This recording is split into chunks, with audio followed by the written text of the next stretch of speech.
बिस्मिल्लाहिर्रहमानिर्रहीम। आज का टॉपिक है chemical composition of cell. Cell की केमिकल कंपोजिशन यानी सेल में कौन कौन से कंपाउंड्स मौजूद होते हैं। It is already established that all living organisms are structurally composed of cells and living cell contains a living matter called protoplasm. सारे लिविंग ऑर्गेनिजम्स सेल पे मुश्तमिल होते हैं। ये सेंटेंस हमेशा के लिए याद रखिएगा। हर लिविंग ऑर्गेनिज्म में सेल होता है और सेल के अंदर जो लिविंग मैटर होता है उसको कहते हैं प्रोटोप्लाज्म। सेल के अंदर बहुत सारी चीज़ें होती हैं, जैसे कि साइटोप्लाज्म, सेल के अंदर जो लिक्विड भरा होता है, न्यूक्लियस होता है, और भी बहुत सारे ऑर्गेनल्स होते हैं जैसे राइबोसोम्स, माइटोकॉन्ड्रिया। सेल के अराउंड एक मेम्ब्रेन होती है जिसको कहते हैं सेल मेम्ब्रेन या फिर प्लाज्मा मेम्ब्रेन। और प्रोटोप्लाज्म कहते होते हैं सेल के अंदर जो लिविंग कंटेंट हो, यानी न्यूक्लियस, साइटोप्लाज्म और बाकी सारे ऑर्गेनल्स, ये सेल के अंदर मौजूद है ना, और ये सारे लिविंग है, तो इन सबको मिला के कहते हैं प्रोटोप्लाज्म। और सेल मेम्ब्रेन खुद ये प्रोटोप्लाज्म का हिस्सा नहीं है, बल्कि ये प्रोटोप्लाज्म को बाहर वाले इन्वायरमेंट से अलग करती है। The actual chemical composition of protoplasm is still not known perfectly. Protoplasm की बिल्कुल ठीक ठीक केमिकल कंपोजिशन कि उसके अंदर कौन से कंपाउंड कितनी परसेंटेज में मौजूद है, परफेक्टली तो अभी तक उनके बारे में नहीं पता। However chemically it contains 70% to 90% of water. लेकिन 70 to 90% तक प्रोटोप्लाज्म में वाटर ही होता है। If the water is evaporated, the remaining mass of cell is called dry weight of cell. अगर एक सेल में से वाटर को रिमूव कर दें, इवेपोरेट कर दें, तो बाकी सारा जो सेल का मैस बचता है उसको कहते हैं ड्राई वेट। क्योंकि ये वेट बगैर वाटर के है, इसलिए ड्राई वेट। और इस ड्राई वेट में क्या चीज़ें होंगी फिर? Consist of many carbon containing long chain molecules called biomolecules. इसके अंदर बायोमॉलिक्यूल्स मौजूद होंगे। Which are the types of organic molecules. Biomolecules organic होते हैं। मॉलिक्यूल्स दो तरह के होते हैं, ऑर्गेनिक और इनऑर्गेनिक। ऑर्गेनिक मॉलिक्यूल्स वो होते हैं जिनके अंदर कार्बन और हाइड्रोजन एक साथ मौजूद हों, जबकि इनऑर्गेनिक के अंदर कार्बन और हाइड्रोजन एक साथ नहीं होते, जैसे कि कार्बन डाइऑक्साइड, वाटर, ये इनऑर्गेनिक हैं। और ग्लूकोज ये ऑर्गेनिक है। So the compounds produced by living organisms are called biomolecules. Biomolecules की ठीक डेफिनेशन होती है compounds produced by living organisms. Biomolecules ऐसे मॉलिक्यूल्स होते हैं जो लिविंग ऑर्गेनिज्म के अंदर बनते हैं। लिविंग ऑर्गेनिज्म में बहुत सारे कंपाउंड्स पाए जाते हैं, जैसे कि carbohydrates, proteins, lipids, nucleic acids, water, oxygen, carbon dioxide. और इन सब में से कार्बन डाइऑक्साइड और वाटर, ऑक्सीजन, ये इनऑर्गेनिक हैं और बाकी सारे ऑर्गेनिक हैं। लेकिन जो वाटर, ऑक्सीजन, कार्बन डाइऑक्साइड हैं, ये ऐसे मॉलिक्यूल नहीं है जो सिर्फ लिविंग ऑर्गेनिज्म में बने, बल्कि ये तो बाहर से आए होते हैं लिविंग ऑर्गेनिज्म के अंदर। और कार्बोहाइड्रेट्स, प्रोटीन्स, ये सारी चीज़ें लिविंग ऑर्गेनिज्म के अंदर बनती हैं। तो इसलिए ये सारी चीज़ें बायोमॉलिक्यूल्स में कंसिडर होती हैं। अगर हम ट्रू सेंस में लें कि बायोमॉलिक्यूल्स क्या होते हैं, तो बायोमॉलिक्यूल्स ऑर्गेनिक होते हैं जो लिविंग ऑर्गेनिज्म में बनते हैं। और अगर वाइड सेंस में लें और ये कहें कि बायोमॉलिक्यूल्स में वो सारे मॉलिक्यूल्स आ जाते हैं जो लिविंग ऑर्गेनिज्म में पाए जाते हैं। बायो का मतलब होता है लाइफ, मॉलिक्यूल्स का मतलब होता है मॉलिक्यूल्स, ऐसे मॉलिक्यूल्स जो लिविंग ऑर्गेनिज्म में पाए जाएं। तो अगर हम वाटर, कार्बन डाइऑक्साइड, ऑक्सीजन, इनको भी ऐड करें कि ये भी लिविंग ऑर्गेनिज्म में पाए तो जाते हैं, तो फिर हम ये कहेंगे कि बायोमॉलिक्यूल्स ऑर्गेनिक भी होते हैं और कुछ इनऑर्गेनिक भी होते हैं। लेकिन जैसे मैंने आपको बताया कि एक स्ट्रिक्ट सेंस में, ट्रू सेंस में, बायोमॉलिक्यूल्स ऑर्गेनिक ही होते हैं, और वो भी सिर्फ वो जो लिविंग ऑर्गेनिज्म के अंदर बनते हैं, ना कि वो भी जो बाहर से आए होते हैं जैसे वाटर वगैरह। The elements which are involved in the synthesis of biomolecules are mainly 6। Biomolecules के अंदर बहुत सारे एटम्स होते हैं, लेकिन 6 एटम्स ऐसे हैं जो सबसे ज़्यादा मौजूद होते हैं, जैसे कि carbon, hydrogen, oxygen, nitrogen, phosphorus, sulphur. They form approximately 98% of biomolecules. 98% तक बायोमोलिक्यूल्स इन 6 एलिमेंट से ही बने होते हैं, बाकी 2% कोई और एलिमेंट्स भी हो सकते हैं। आगे है fundamental types of biomolecules. Biomolecules की टाइप्स। बायोमोलिक्यूल्स बेसिकली 5 टाइप के होते हैं: carbohydrates, proteins, lipids, nucleic acids, conjugated molecules. अच्छा, ये जो यहाँ 5 बायोमोलिक्यूल्स के नाम लिखे हुए हैं, ये बात याद रखिएगा कि ये मैक्रोमोलिक्यूल्स हैं। मैक्रोमोलिक्यूल्स और माइक्रोमोलिक्यूल्स, इन दोनों में फ़र्क ये होता है, जो एटम होते हैं, एटम मिलके बनाते हैं मॉलिक्यूल्स, उन मॉलिक्यूल्स को हम कहते हैं माइक्रोमोलिक्यूल्स। और ऐसा भी होता है कि बहुत सारे मॉलिक्यूल्स आपस में मिलकर एक बड़ा मॉलिक्यूल बना लें, तो जब मॉलिक्यूल्स मिल के मॉलिक्यूल बनाते हैं तो उसको कहते होते हैं मैक्रोमोलिक्यूल। जो चीज़ एटम से डायरेक्ट बनती है वो माइक्रोमोलिक्यूल, और मॉलिक्यूल मिलके जब मॉलिक्यूल बनाएंगे तो वो मैक्रोमोलिक्यूल। आगे स्टेबल के अंदर बायोमोलिक्यूल्स के नाम लिखे हुए हैं और उनकी यूनिट्स, यानी उनके छोटे छोटे मॉलिक्यूल्स जिनसे वो मिलकर बड़े मॉलिक्यूल बने हुए हैं, उनका नाम भी लिखा हुआ है। इसके अंदर जितने भी बायोमोलिक्यूल्स, यूनिट्स और आगे लिंकेजेस, यानी मॉलिक्यूल्स के अंदर बॉन्ड कौन सा है, ये सारी बातें हमने आगे डिटेल में भी पढ़नी है, फिर भी मैं यहाँ आपको पढ़ के सुना देती हूँ। सबसे पहला बायोमोलिक्यूल है कार्बोहाइड्रेट। ये एक बड़ा मॉलिक्यूल है। यूनिट्स में लिखा हुआ है मोनोसैकेराइड्स, यानी छोटे छोटे मॉलिक्यूल्स जिनको मोनोसैकेराइड्स कहते हैं, ये उनके ज़रिए मिलके बनता है। और मोनोसैकेराइड्स के अंदर आपस में जो बॉन्ड बनता है उसको कहते हैं ग्लाइकोसिडिक लिंकेज। इस बॉन्ड के जरिए मोनोसैकेराइड्स आपस में जुड़ते हैं और एक बड़ा मॉलिक्यूल कार्बोहाइड्रेट का तैयार हो जाता है। उसके आगे है प्रोटीन। प्रोटीन भी एक बड़ा मॉलिक्यूल है। ये छोटे छोटे मॉलिक्यूल अमीनो एसिड से मिलके बनता है और उन अमीनो एसिड्स के दरमियान पेप्टाइड लिंकेज बॉन्ड मौजूद होता है। इसी तरह से फैट है। फैट की आगे 3 टाइप्स हैं: fats and oils. Fats and oils glycerol और फैटी एसिड से मिलके बनते हैं और इनके दरमियान ईस्टर लिंकेजेस का बॉन्ड मौजूद होता है। फॉस्फोलिपिड्स, इसके भी आगे नाम लिखे हुए हैं यूनिट्स के, और उनके दरमियान लिंकेजेस होते हैं, Easter and CC linkages. Terpenoids, ये आइसोटर्पिनॉइड्स यूनिट से मिलके बना होता है और उनके दरमियान सीसी लिंकेजेस मौजूद होते हैं। इस तरह से न्यूक्लियोटाइड्स, ये भी 2 तरह के होते हैं, डीएनए और आरएनए। डीएनए डीऑक्सीराइबोन्यूक्लियोटाइड्स के छोटे छोटे यूनिट से मिलके बना होता है और आरएनए राइबोन्यूक्लियोटाइड्स के यूनिट से मिलके बना होता है और इनके दरमियान फोस्फो ईस्टर लिंकेजेस मौजूद होते हैं।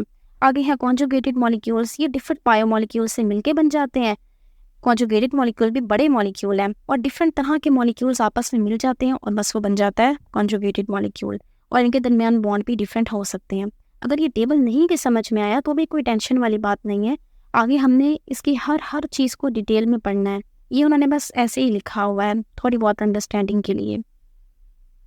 अगले पैराग्राफ में ये लिखा हुआ है कि सेल के अंदर बायोमोलिक्यूल्स कितनी परसेंटेज में पाए जाते हैं। ये चीज़ हर किताब में, हर लिटरेचर में डिफरेंट है।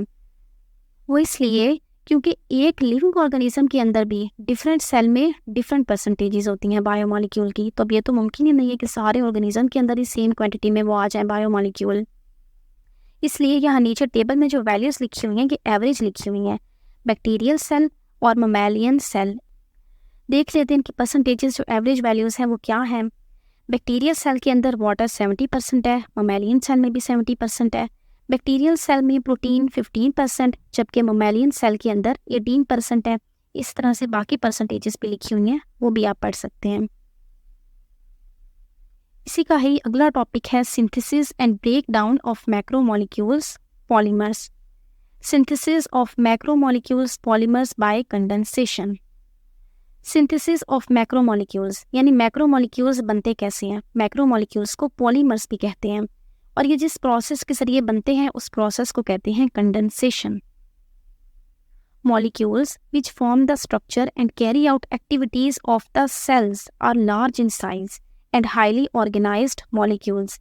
वो मॉलिक्यूल्स जो हमारे सेल की सारी एक्टिविटीज़ को परफॉर्म कर रहे हैं और हमारे सेल को बना भी रहे हैं, वो मॉलिक्यूल्स बड़े साइज़ के होते हैं, ठीक है, और वो बहुत अच्छे तरीके से बने होते हैं। उनको कहते हैं macromolecules which are made up of large number of low molecular weight small molecules, the subunits called monomers or building block। और ये मैक्रोमोलिक्यूल किन के बने होते हैं। ये छोटे छोटे मॉलिक्यूल्स जिनका वेट भी कम होता है, क्योंकि वो खुद छोटे हैं तो उनका वेट भी कम होगा। ये छोटे मॉलिक्यूल से मिलके बने होते हैं और मॉलिक्यूल्स को कहते हैं मोनोमर्स या बिल्डिंग ब्लॉक्स या फिर माइक्रोमोलिक्यूल्स भी उनको कहते होते हैं।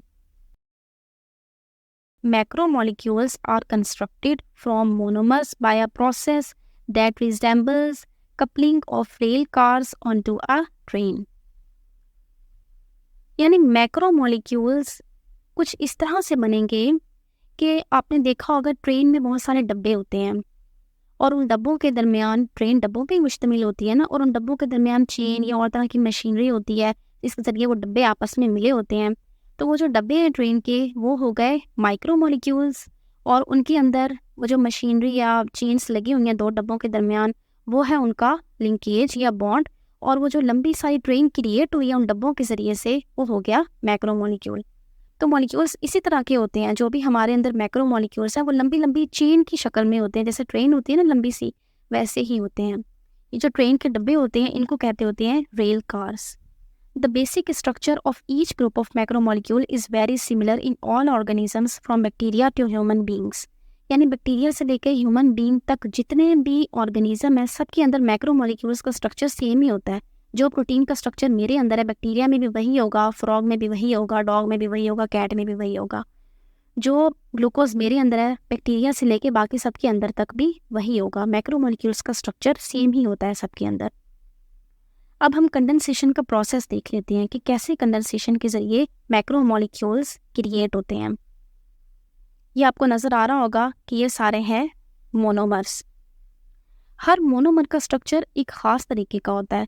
मोनोमर के एक एंड पे OH होता है और एक एंड पे H होता है।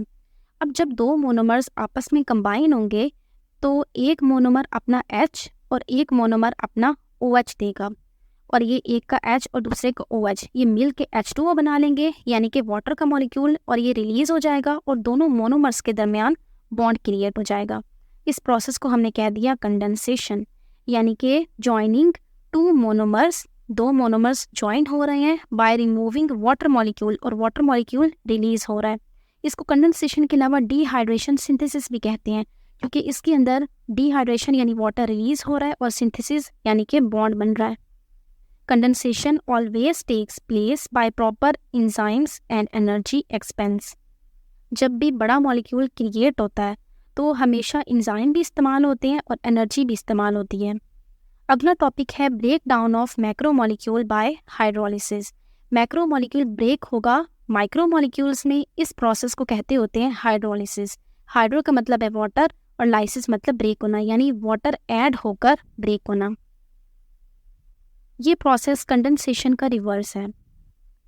अब आप देखिए कि जब मोनोमर्स के दरमियान बॉन्ड बना था तो एक ने अपना H और दूसरे ने OH दिया था ना, तो अब जब उनके दरमियान का बॉन्ड रिलीज होगा तो वो मोनोमर्स ऐसे ही थोड़ी बीच में से अलग हो जाएंगे, ऐसा तो उनका स्ट्रक्चर ही खराब हो जाएगा। बल्कि जिसने अपना H दिया था उसको दोबारा से H भी मिलेगा, जिसने OH दिया था उसको दोबारा OH मिलेगा, ताकि अपनी वो पहली वाली पोजीशन में वापस आ जाएं। तो अब जब बॉन्ड में ब्रेक होना है दो मोनोमर्स के दरमियान तो एक वाटर मॉलिक्यूल ऐड होगा। वो वाटर मॉलिक्यूल ब्रेक हो जाएगा H पॉजिटिव आयन और OH नेगेटिव आयन में। जिसने H दिया था वो H पॉजिटिव को ले लेगा, जिसने OH दिया था वो OH नेगेटिव को ले लेगा।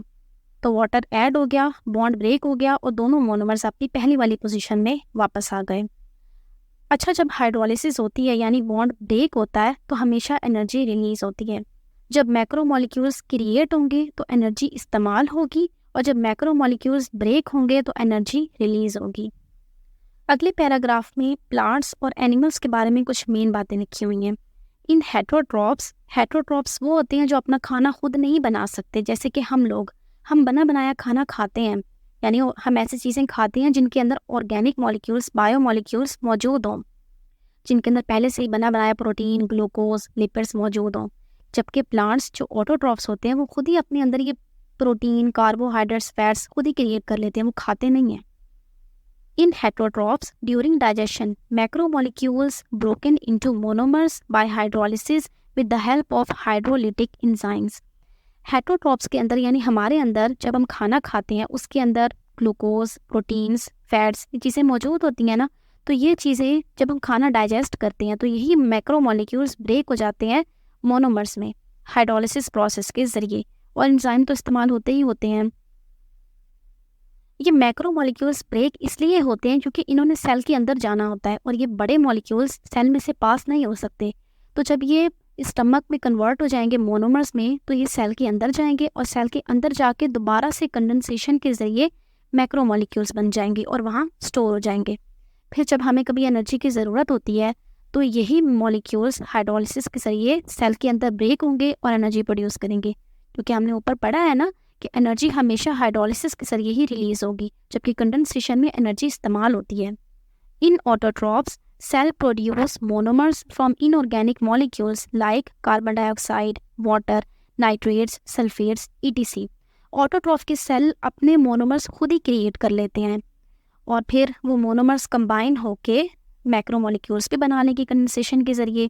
इन सोर्स और सिंक टिश्यूज़, ये ख़ास तरह के टिश्यूज़ होते हैं, उनके अंदर जाकर मैक्रोमोलिक्यूल्स बनेंगे। While the other cell when require these molecules either for building purpose or to produce energy, these molecules break into monomers by the process of hydrolysis. कि जब इन्हीं सेल को दोबारा एनर्जी वगैरह की ज़रूरत होती है तो यही ब्रेक होके एनर्जी भी दे देंगे। I hope you got this lecture. अगर आपका कोई क्वेश्चन है तो आप पूछ सकते हैं मुझसे कमेंट में, इंशाल्लाह आई विल रिप्लाई यू। अल्लाह हाफिज़।